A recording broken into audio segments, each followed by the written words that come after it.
Selamat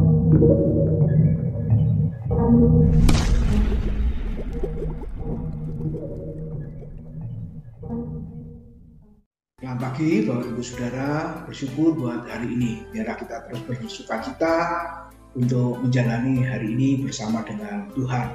Bacaan kita sudah sampai di Yesaya pasal 55, 56, dan 57.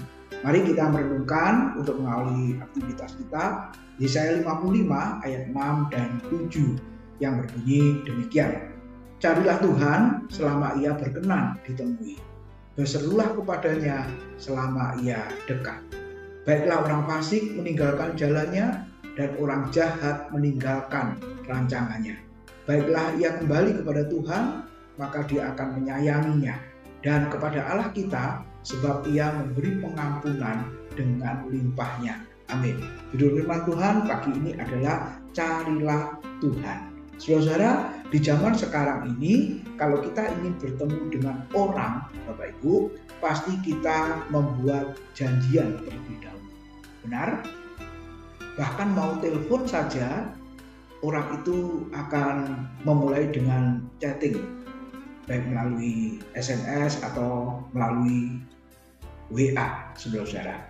Kenapa kita mesti mengadakan janjian dulu untuk bertemu?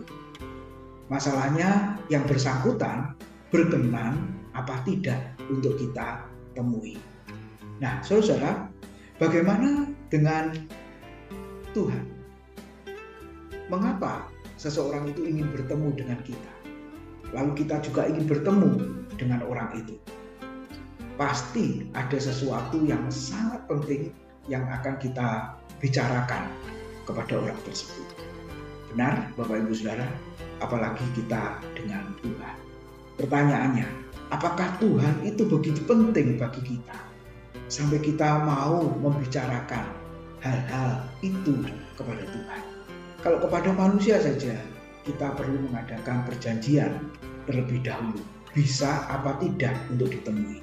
Tetapi saudara, dengan Tuhan kita tidak perlu mengadakan janji untuk bertemu seperti kita akan bertemu dengan orang.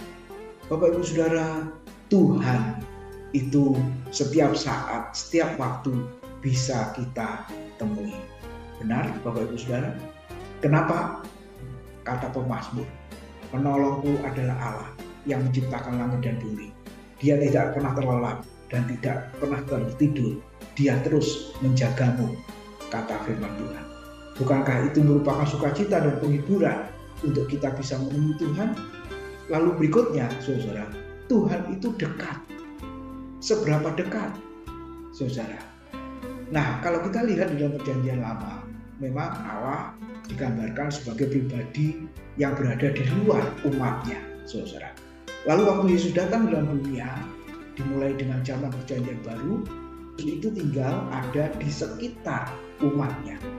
Lalu bagaimana dengan zaman sekarang, zaman gereja atau zaman akhir ini, saudara? Firman Tuhan berkata, Roh Kudus itu tinggal tetap terus di dalam hidup orang percaya. Jadi sangat dekatkah dia dengan kita? Sangat dekat sekali, saudara.